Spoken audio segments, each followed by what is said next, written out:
In this episode of TGIF, Akash is talking, Sanit is also talking, Roshan is looking for charging sockets, and a lot more.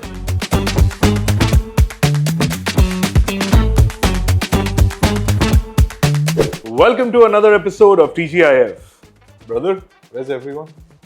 Haven't you realized it by now that everyone is busy and I'm the only one who's consistent in all episodes till date? Well, You weren't there last week. Because a bike was calling me. And so is one calling our boss.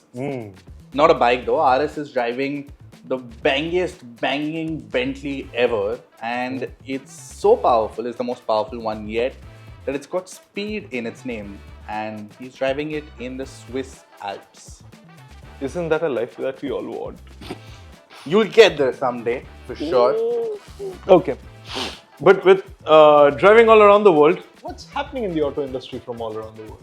Well, take a look at the Rev Report. Welcome to Rev Reports. My name is Akash and today we'll be taking you through all of the biggest news that comes in this week. Starting off with the Kawasaki Ninja and the Versys get an 1100cc engine which will be unveiled at the EICMA. Kawasaki has discontinued the Ninja 1000 and the Versys 1000 and will replace them with the new, larger models at the EICMA. Both bikes will now feature a 1099cc engine up from the previous 1043cc. The new engines produce a 134 brake horsepower in both models, which is an increase for the Versys but a decline for the Ninja. Torque has been improved on both models. Other changes, like a new design for the Ninja, remain to be seen. Kawasaki India is now expected to bring these motorcycles in the Indian market. The larger engine also opens the possibility for a Z900 update, but stay tuned for that. MG Select to launch in Q1 of 2025. MG Motors now plan to launch a new retail channel called the MG Select for its premium electric vehicles. This channel will focus on selling 4 new locally assembled EVs in the next 2 years. The MG Cyberster, an electric sports car, is a likely candidate for this channel. MG Select will now have 12 experience centers across India initially, and they plan to expand into tier 2 cities as well. The company aims to offer a distinct entry luxury experience through this channel, positioning it apart from the mainstream brand. Now let me think of which other brand does it. Oh, Maruti Suzuki with the Nexa. Ultraviolet Mark II now is exported to Europe.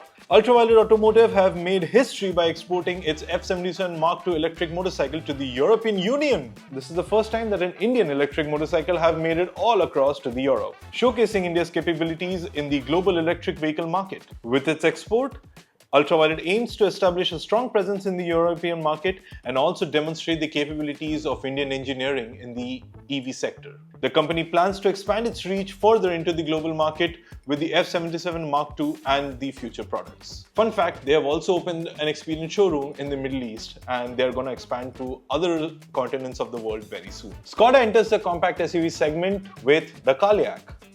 Skoda has announced that its upcoming Kodiaq compact SUV will be debuted globally on November 6. It will be its first ever compact SUV powered by a 1-liter turbo petrol engine that produces 115 horsepower and 178 Newton meters of torque. The Kodiaq will feature a modern design language and is expected to come with features like 360-degree camera and ADAS, but that is all left for speculation. It will also compete against the Tata Nexon, the Hyundai Venue and the Maruti Suzuki Brezza. Skoda aims to price the Kodiaq aggressively due to its heavily localized platform, but what will be the price range? Will it be able to compete against the rivals? Because the rivals are pretty damn strong.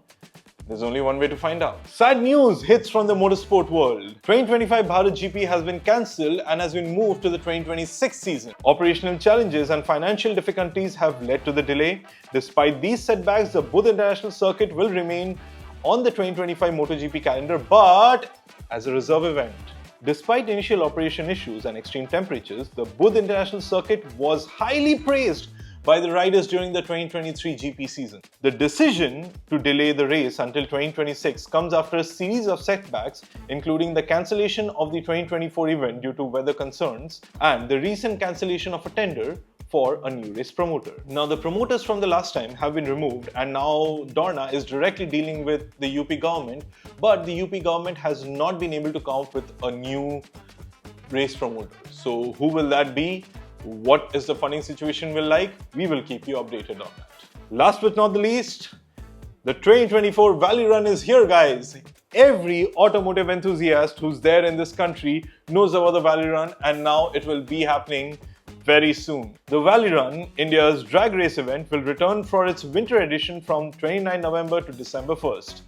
Following the success of the summer edition, this event is expected to attract numerous participations and spectators at the least. The event will feature drag racing, stunt shows, drifting, and other activities that can be done on cars or motorcycles. Ultraviolet Automotive also aims to set new records with their electric F99, which is something that we really want to see. But then, doing records on a straight road is pretty damn easy. So, we'll be challenging them very soon. Tickets go on sale on October 3, 2024, and registrations will be open from October 15th. With all that said, back to TGIF. Quite the news from around the world. Yeah, but you didn't cover a major talking point this week, and that's the new pricing for the MG Windsor EV, right? Earlier when it was unveiled and we had speculative information about it, everyone had small chatter about the design and the comfort and everything that it offered. And that escalated rapidly when the first pricing strategy came out with 9.99. Yeah, and now we have the full pricing strategy, and I want to get more into that. But before I do that, there's another EV that was launched this week, and it's a pretty looking one. So the pretty boy got to drive it. Is it an SUV? It is an SUV. Take a look.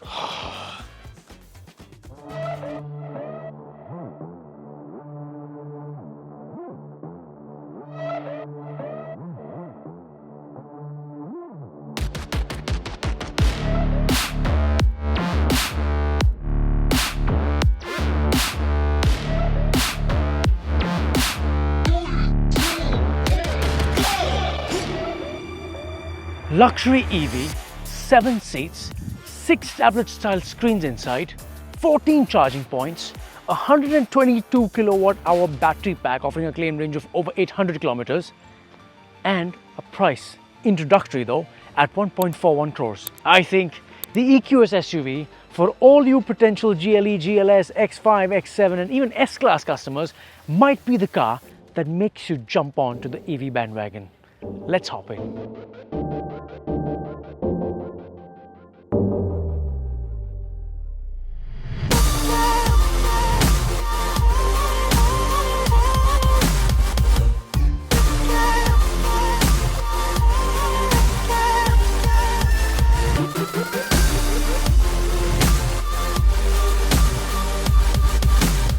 So during this brief drive of the EQS SUV, I've come to realize that this is old wine in a new bottle. So the platform, the design, the interiors are very similar to the EQS sedan.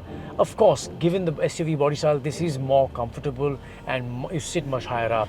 But here are some things that I really like and something that I can't deal with.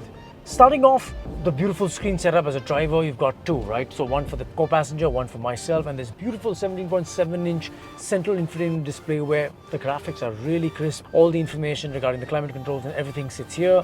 We've got some buttons here for mainly the start-stop button, and the gear shift is here. The paddle shifters work actually for energy recuperation in terms of better or stronger or lesser.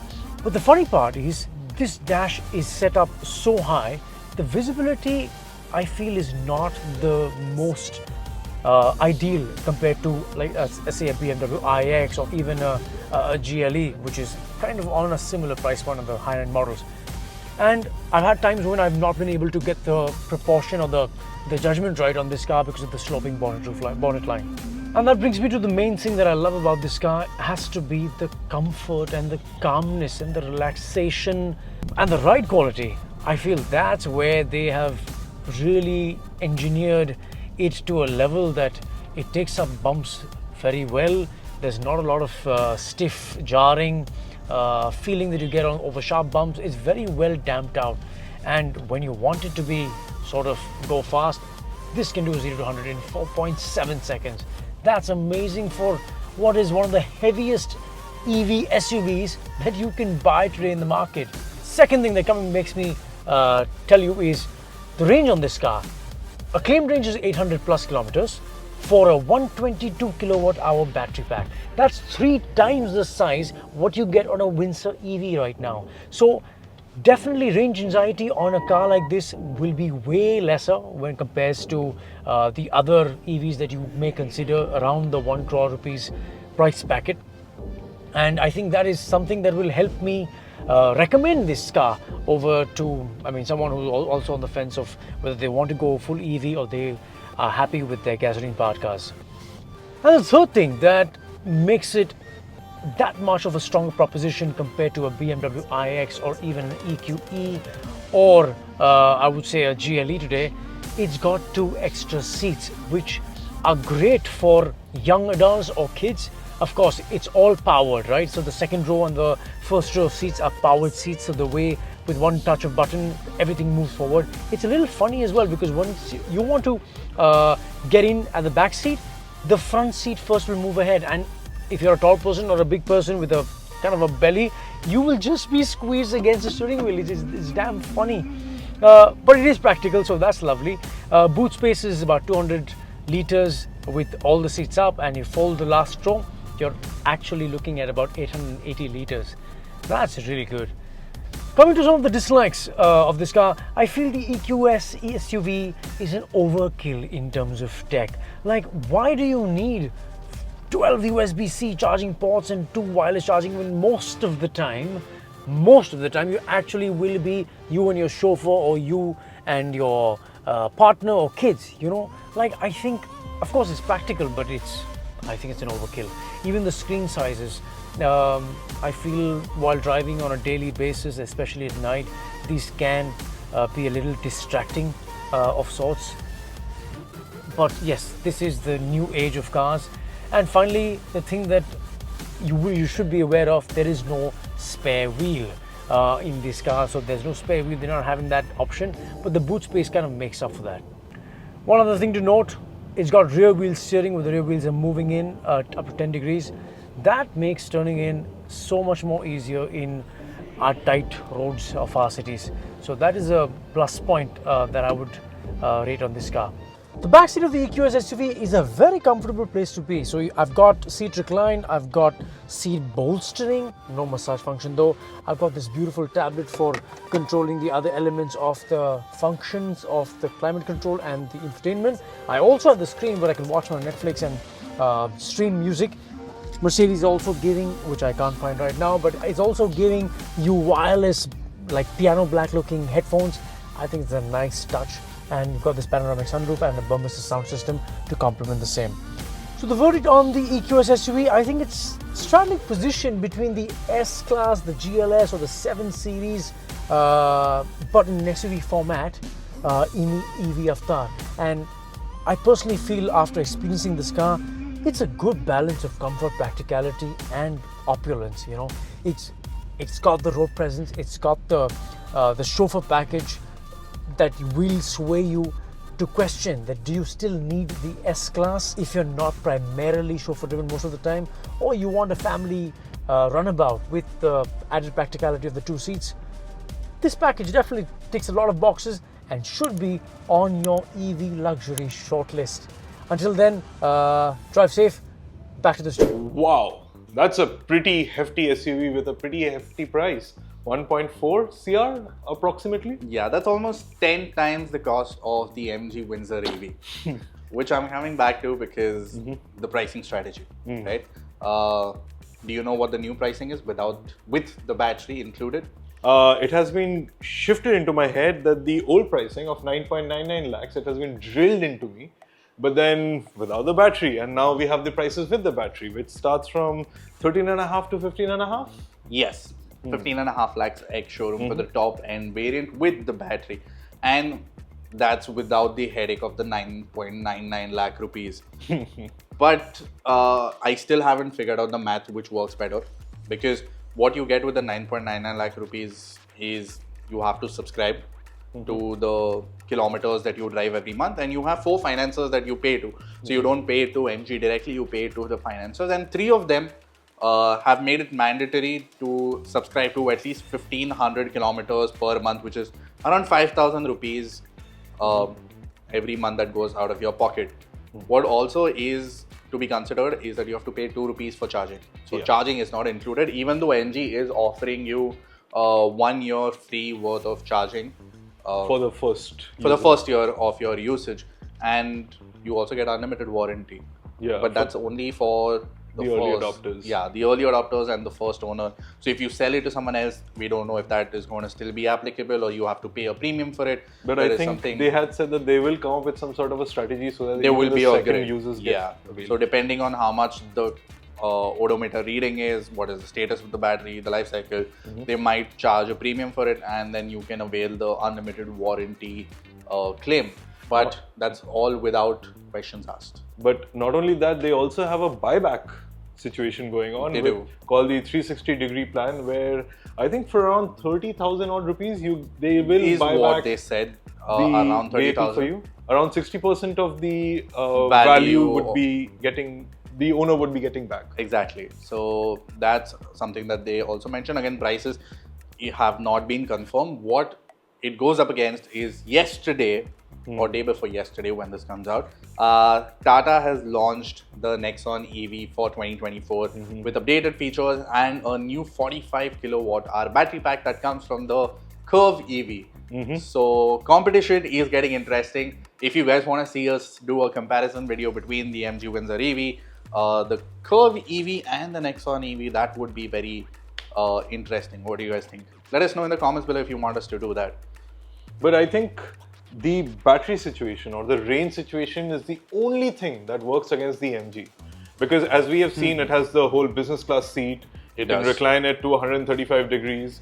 It has practically nothing wrong with it. And even though it has a huge touchscreen that controls 90% of the vehicle, I think it'll just people just need to get used to it. I think it's not going to be that big of an issue to live with such a vehicle, but the range is going to be the key, which we will be testing in the real world once we get the car for a long-term test. So stay tuned for that as well. But enough of cars and enough of EVs. Have you been doing anything with bikes? Well, this week I did not ride anything, but Anant did. Okay. Anant rode a 650cc single-cylinder retro motorcycle. Royal Enfield. No, BSA Goldstar. Talking about nice things, modern retro motorcycles come into my mind. And talking about nice things, we have the BSA Goldstar with us today on test. Now this is one of the most authentically retro looking motorcycles that we have seen in this part of the world, apart from the Java 350 and some other retro motorcycles like the Classic 350 for instance, and the Interceptor 650 as well. And that brings us to the major talk of the town. Not only does the BSA Goldstar look utterly gorgeous, but the major talk of the town has been regarding its single-cylinder engine. Now this is a 650cc single-cylinder engine. Now people were quick enough to jump to the conclusion that this will stand no chance against the Interceptor's parallel twin motor. But let me tell you this thing is beautiful. Now just like you guys, I also had my own fair share of doubts regarding this big capacity single, but they were all shushed as soon as we fired up the motorcycle and got going. The BSA joined forces with Rotax, an Austrian engine maker, to provide the Goldstar with a beating heart. Now to naked eyes, the 652cc single-cylinder engine might look vintage, but don't let it fool you, because this one is a thoroughly modern unit, as it gets DOHC and liquid cooling as its allies. It might be down on one cylinder as compared to the Interceptor 650, but the Goldstar makes up for it with its low-end grunt and refinement. Now being a retro roadster, the prime focus of the Goldstar is to lend a relaxed riding experience, and it excels in doing so. The abundance of torque is felt clearly right from the word go, and there's serious pull after the needle crosses 3500 rpm. Now up until 5000 rpm, the NVH levels are very well contained, but after that, they become a little bothersome. The Goldstar can sprint though, as it reaches triple-digit speeds without batting an eyelid. Now even the 5-speed gearbox is compliant enough to work in symphony with the engine. Now given the abundance of grunt and long gearing, you seldom feel the need of a 6 cog. Strengthening its touring capabilities even further is again the engine, which can comfortably sit at 110 to 120 kilometers per hour all day long. While the powertrain is indeed the star of the show, you just cannot ignore Goldstar's legacy as well as its authentic retro looks. Its silhouette as well as elements like round headlamps, shape of the seat and fuel tank, BSA motifs and twin pod instrument cluster, they all combine together to sing a song of praise for the Goldstar that used to exist in 1950s and 1960s. Now, sticking true to the roots has its own drawbacks, and in the Goldstar's case, the drawback can become a rather troublesome affair in some cases. Now, to attain its retro looks, the Goldstar comes with spoke wheels, and you guessed it right, they aren't tubeless. But apart from that, the overall fit and finish seemed pretty decent, and in fact better than the Interceptor in some places. Now, if the engine wasn't enough to teleport you into the land of laid-back riding, Goldstar's riding dynamics most certainly will. The cycle parts are basic, as it gets telescopic forks at the front and twin shock absorbers at the back. Now, since the BSA weighs 213 kilograms wet, you can definitely feel the sheer mass of it once you take it off the side stand, and even while taking tight turns, the front end, it reminds you of how much weight you're hauling around. Don't expect the Goldstar to attain some crazy lean angles. It wasn't developed for doing so.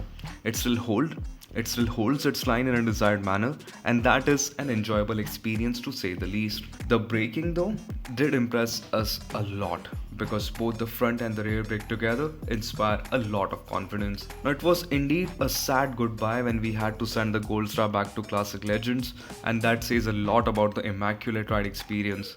The Goldstar is authentic in its approach, and that is what makes it a rather special motorcycle. It also doesn't hurt that you get to own something with such a glorious legacy. The Interceptor should indeed be worried, because there's another British roadster in town, and by the looks of it, it wishes to colonize RE's territory.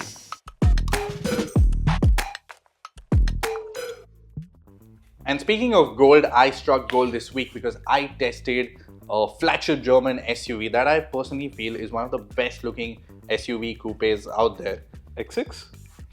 No, but something that competes with it, and this one, unfortunately, BaaS drove it in South Africa, I drove it in South Navi Mumbai, but it's still in a shake spec. Take a look. So yes, I'm here with the top of the Q range Audi, the new Q8 for 2024, which gets a mid-life update, a facelift with a price tag of rupees 1.17 crores. So what's new? Let's find out. So let's start with the visual updates up front. You get a new design for the grille with these chrome inserts, a new 2D logo representation of the Audi 4 rings, and you also have bigger air dams in the new revised bumper. A big update are the new Matrix LED headlamps, which get laser light, and you have 4 different patterns to configure your DRL signature, which can be customized from the inside. In terms of the profile, the sheet metal remains the same. What you have is now 21-inch wheels as standard, opposed to the 19-inch wheels you used to get in the predecessor.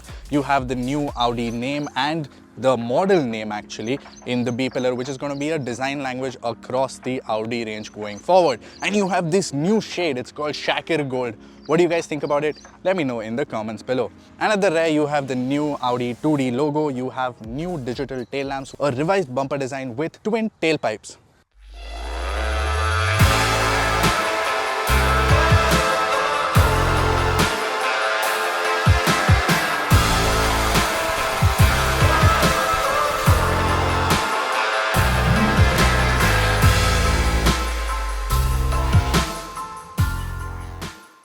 On the inside, the interiors are pretty much the same as the predecessor, with new options for the inlays, a new 360-degree camera, a 4-zone climate control setup, and a new Bang & Olufsen audio system, which sounds great. And speaking of great, you also have the digital cockpit from Audi, which has these minimal layouts which are clean and have all the information that you need.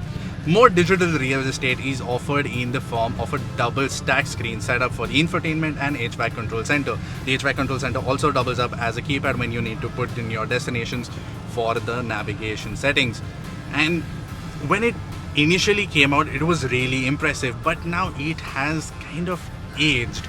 And even the screen feels a bit small, even though the haptic feedback feels nice and reassuring when you compare it to other German cars. The graphics for the maps themselves are very outdated. And honestly, it's not a big issue. It's more of a nitpick because most of us are anyways just going to plug in our phones and use Android Auto or Apple CarPlay. Having said that, in terms of comfort, the standard seats come with leather or leatherette options. You have 4 upholsteries to choose from, and the fit and finish levels are proper Audi. They're top notch and everything feels solid. The layout feels intuitive, and even the physical controls for the media are something that I appreciate in this day and age. In terms of space, you have ample amount of space for the front, the rear seats move forward and aft, have recline as well, and are quite comfortable. What you don't get are the additional 2 seats in the Q7, and that's because the Q8 is aimed at being a bit more sporty. That means Audi is targeting people who like to drive besides being driven. Now under the hood, it gets the same turbocharged V6 engine producing 335 bhp and 500 Newton meters of torque, resulting in a 0 to 100 kilometers per hour in just 5.6 seconds and a top speed limited to 250 kilometers per hour. The ride is comfortable, and thanks to the underpinnings that it shares with the VW group, say Porsche and Lamborghini, it's got that sporty edge. It's tight and it keeps everything in check when you're attacking corners, and that's very impressive. The way it handles the vertical movement besides the body roll. The dual nature, sporty without compromising comfort, is actually making this car very enjoyable to drive without having the S or the RS badge, which kind of reminds me that the editor got to drive this car with an S badge in South Africa while I drive this in South Navi Mumbai.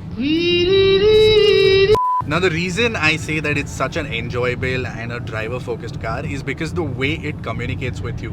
You have feedback from the throttle, the brakes, the steering wheel. You know exactly where the wheels are pointed at. It gives you a good amount of feedback and you know exactly what's going on with the wheels. And more precisely how it's weighed. It communicates fantastically with you, which is why I say it's such a driver focused car, and that's what Audi has been targeting. So at rupees 1.17 crores, the Q8 looks handsome as a hunk. It looks the part. It stands out from the crowd, especially in this new shade. It's got the comfort, the significant appealing factor, the sense of occasion, and brilliant driving dynamics. It's a fun SUV that is sensible and comfortable through the week and fun on the weekends. So now I'm gonna compare notes with the editor, and to do that, let's go back to the studio. And yes, while I wanted to discuss the Q8 with the boss, he is currently outside the country and not in the Swiss Alps as I mentioned earlier. He is currently in Germany. Germany. Okay. Yeah, our boss, our leader, is currently in Germany driving the new updated BMW X3. Oof, I just have so much mind comp right now. That first cone, let's take that as 2003. And you see this cone, let's take this at 2024. You know how many cones or years are in between? Well, it doesn't really matter. But what matters is that this BMW X3 has now sold 3.5 million units till now. This is the 4th generation. Every 7 years it changes. That means this is going to last for the next 7 years. And as you can see, ladies and gentlemen, this kidney grille has completely changed. It might shock you, it might make you in awe of it, but this is the new shape of kidney grills as we know it in the future cars to come. X5 will also be like this. This also reminds you of XM. Yes, this is the same point because this has been inspired from the XM, and this kidney grille of BMW has undergone a change and we like it. I personally love it because this somehow gives it that meaning, that muscularity, that feeling of bigness and largeness. And it's all possible because a lot of these ADAS functions have moved around, so it gives you a very clear distinction. And this lights, this glows, this also looks even more cooler.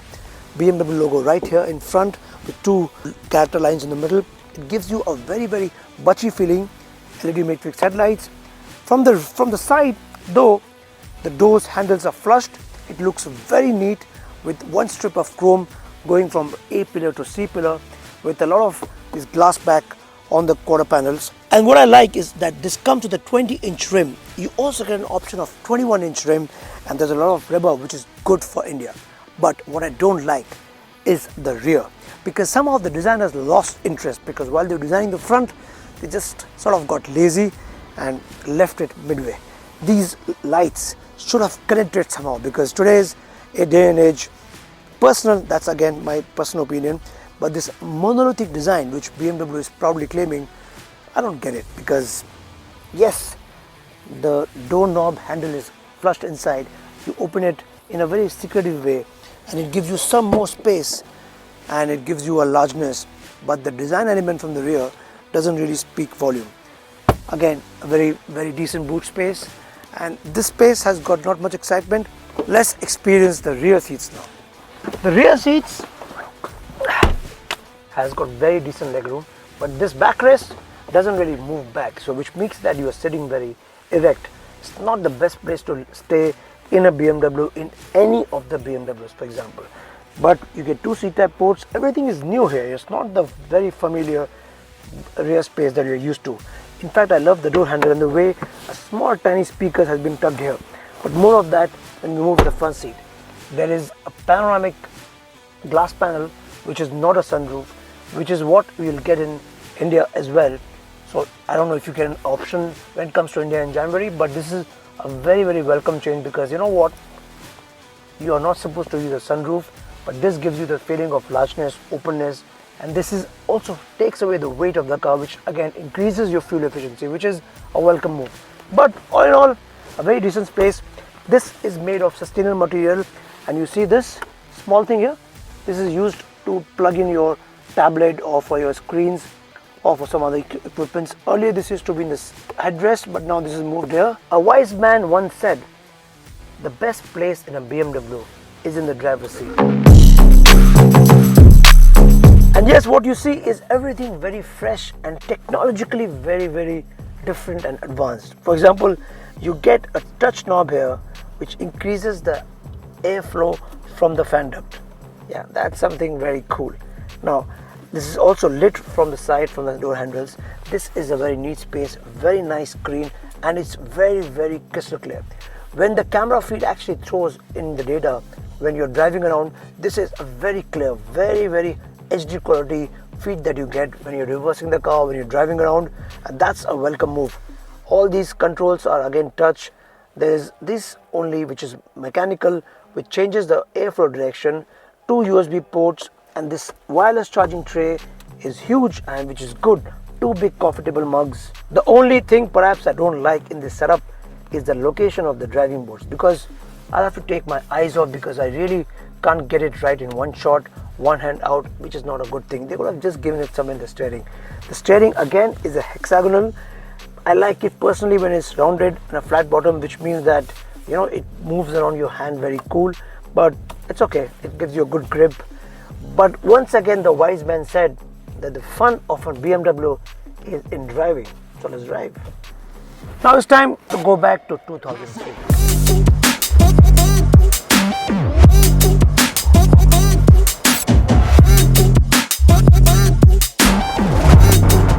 Driving the BMW X3 has always been punchy, and now with its mild hybrid version does make the start and initial acceleration a little quicker.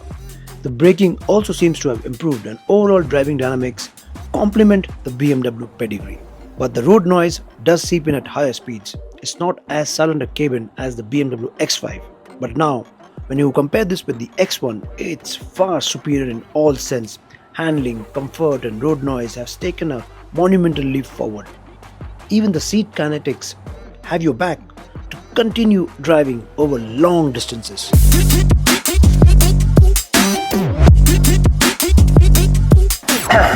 As you can see, it's no fun in going in 2003, so let's continue with the 2024 model for the next 7 years. I'm so jealous, man. Are we going out of the country anytime soon? Well, if Bangladesh and Nepal is, or Sri Lanka is on the list, I think we can. I don't think I'm going for any of that anytime soon, because what's happening next week is the updated Nissan Magnite comes out, the updated Carnival from Kia comes out. Alongside, we might also get to preview the new EV9 and a surprise from BYD. Okay, what about the bikes? We are done with bikes. So we have the BMW CEO2, we have the RTR 310, and also a few more very interesting bikes, brother. So stay tuned for that, and if you want to know more about anything specific that we have covered in this episode, let us know in the comments below. And don't forget to like, share, subscribe, and hit his bell notifications. I mean, hit the bell notifications. Sorry. I'm sorry. And with that, see you next time. Bye-bye. Woo!